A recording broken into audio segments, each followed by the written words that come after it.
श्री स्वामी समर्थ. हर हर महादेव. भगवान भोलेनाथांच्या कृपेने तुमच्या सर्व इच्छा मनोकामना पूर्ण हो.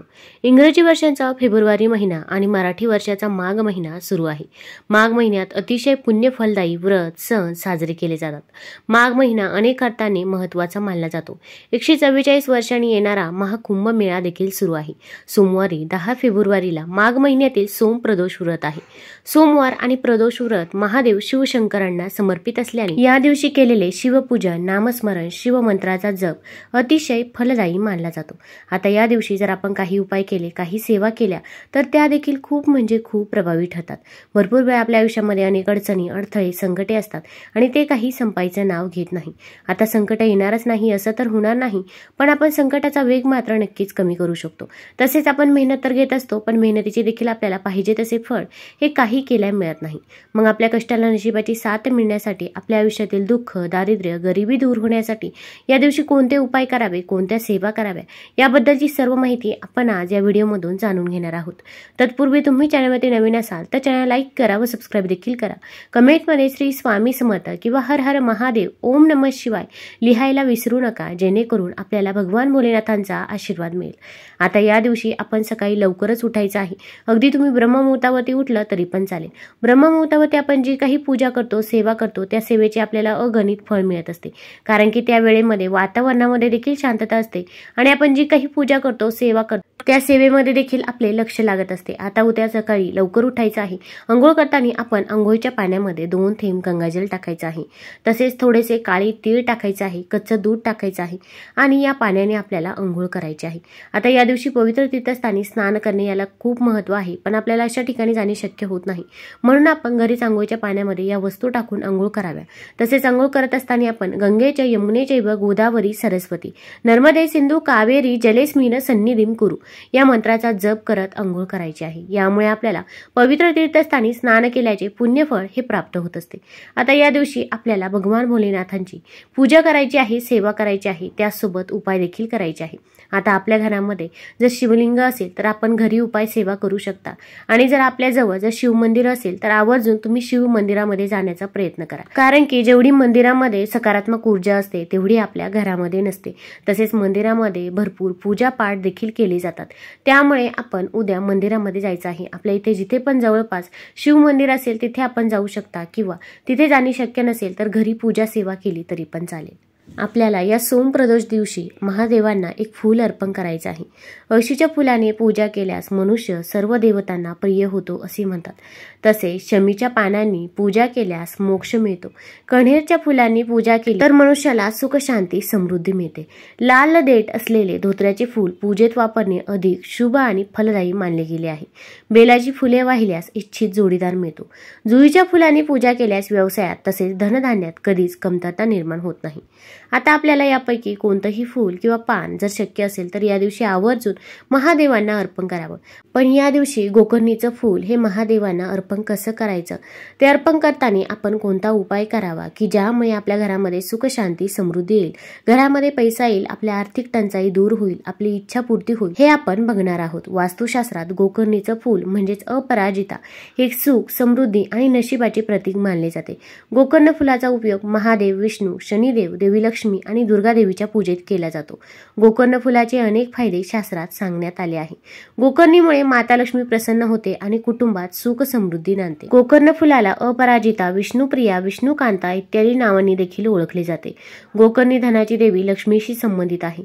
त्यामुळे गोकर्णी घरात लावल्याने आर्थिक समृद्धी वाढते. गोकर्णी ही शुभ आणि पूजनीय असल्याने तिच्या प्रभावामुळे घरात सुख, शांतीचे वातावरण राहते. भगवान विष्णूंची कृपा मिळते. माता लक्ष्मी गोकर्णी सोबत राहते, त्यामुळे जीवन आनंदी राहते.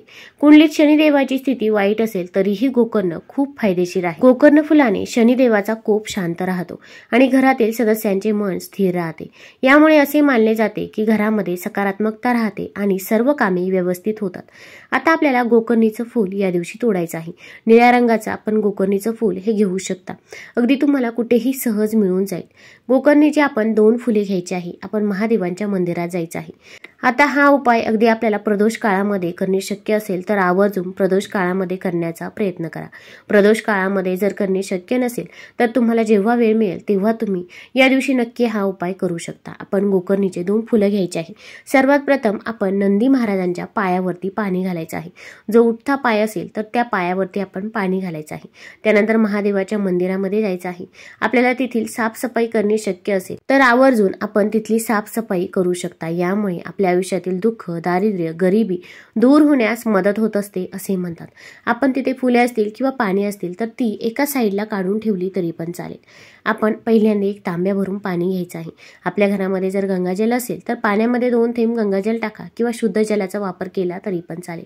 पाणी अर्पण करताना ओम नमः शिवाय, ओम नमः शिवाय या मंत्राचा जप करायचा आहे। त्यानंतर तुम्ही अगदी पंचामृताने अभिषेक करू शकता, शुद्ध जलाने देखील अभिषेक करू शकता। आता आपल्याला प्रत्येक गोष्ट करणे शक्य होत नाही, कारण की या दिवशी मंदिरामध्ये देखील खूप गर्दी असते। त्यामुळे आपल्याला जेवढं करता येईल तेवढं आपण करायचं आहे।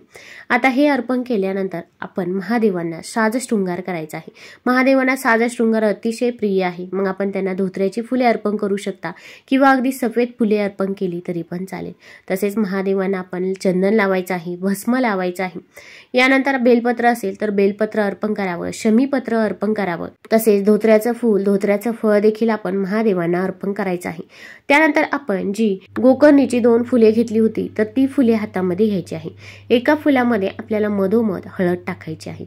अगदी मध्यभागी आपण हळद टाकावी। यानंतर हे फूल आपल्याला महादेवांना अर्पण करायचं आहे। महादेवांना अर्पण करण्याच्या अगोदर आपल्या आयुष्यामध्ये जे काही अडचणी, अडथळे, संकटे चालू आहे त्याबद्दल तुम्ही त्यांना सांगायचं आहे। मग घरामध्ये पैसा येतो पण तो पैसा स्थिर राहत नाही किंवा संतान प्राप्ती होत नाही, विवाह हा वेळेवरती जुळून येत नाही, जे काही आहे ते मनापासून आणि श्रद्धेने भगवान भोलेनाथांना सांगायचे आहे। त्यानंतर आपण श्री शिवाय नमस्तुभ्यम किंवा ओम नमः शिवाय, ओम नमः शिवाय म्हणत हे फूल महादेवांना अर्पण करायचं आहे। त्यानंतर दुसरं फूल आपण हातामध्ये घ्यायचं आहे आणि ओम नमः शिवाय या मंत्राचा 108 वेळा जप करायचा आहे। 108 वेळा जर तिथे बसून जप करणे शक्य नसेल तर घरी जरी तुम्ही 108 वेळा महादेवांचा हा मंत्र म्हटला तरी पण चालेल। यानंतर शिवलिंगावरून जे काही पाणी खाली जात असतं तर त्यातील थोडंसं पाणी आपण हातामध्ये घ्यायचं आहे आणि आपण ते ग्रहण करायचं आहे। तसेच आपल्या मुलांना देखील ग्रहण करायला द्यायचं आहे। यामुळे देखील आपल्याला भगवान भोलेनाथांचा आशीर्वाद मिळतो व घरामध्ये जर एखादी आजारी व्यक्ती असेल तर तिचा आजारपण देखील दूर होण्यास मदत होत असते। तसेच आपण तिथे आपली इच्छा परत एकदा बोलायची आहे आणि 3 वेळा टाळी वाजवायची आहे। 3 वेळा टाळी वाजवल्यामुळे देखील आपली इच्छा लवकर पूर्ण होते। आता यानंतर आपण जे हळद टाकून गोकर्णीचं फूल महादेवांना अर्पण केलं होतं तर ते फूल आपण तिथून उचलायचं आहे आणि ते फूल आपण तिथून घरी घेऊन यायचं आहे। आता घरी घेऊन येत असताना आपण मध्ये कुठेही थांबायचं नाही किंवा कुणाच्याही इथे जायचं नाही। आपण जर असे केले तर आपण जो काही उपाय केला, जी काही सेवा केली तर ती सेवा ही फलदायी ठरत नाही। आता घरी आणल्यानंतर एक लाल रंगाचं कापड घ्यायचं आहे, त्यावरती आपण हे गोकर्णीचं फूल ठेवायचं आहे आणि आपण परत एकदा भगवान भोलेनाथांचा ओम नमः शिवाय, ओम नमः शिवाय हा मंत्र 108 वेळा म्हणायचा आहे। अगदी मनापासून आणि श्रद्धेने आपण हा मंत्र जप करायचा आहे। त्यानंतर आपली इच्छा, मनोकामना तुम्ही भगवान भोलेनाथांना सांगायची आहे। त्यानंतर या लाल रंगाच्या कपड्यामध्ये आपण हे फूल बांधायचं आहे। आता यानंतर हे फूल तुम्ही तुमच्या तिजोरीमध्ये ठेवू शकता किंवा तुम्ही जिथे पण पैसा ठेवत असाल तर तिथे ठेवलं तरी पण चालेल। अगदी घरामध्ये जी पण व्यक्ती कमवती असेल, महिला असेल, पुरुष असेल, तिच्या पॉकेटमध्ये, पर्समध्ये जरी हे फूल ठेवायला दिलं तरी पण चालेल। यामुळे आपली आर्थिक टंचाई दूर होत असते व आपल्या घरामध्ये सुख, शांती आणि समृद्धी येत असते। आता हा उपाय कोण करू शकतं तर घरातील कोणत्याही व्यक्तीने हा उपाय केला तरी पण चालेल। फक्त सूतक असेल किंवा मासिक धर्म असेल तर या काळामध्ये आपल्याला हा उपाय करता येणार नाही। तुम्हाला जर हा व्हिडिओ आवडला असेल तर चॅनलला लाईक करा, सबस्क्राईब करा। धन्यवाद।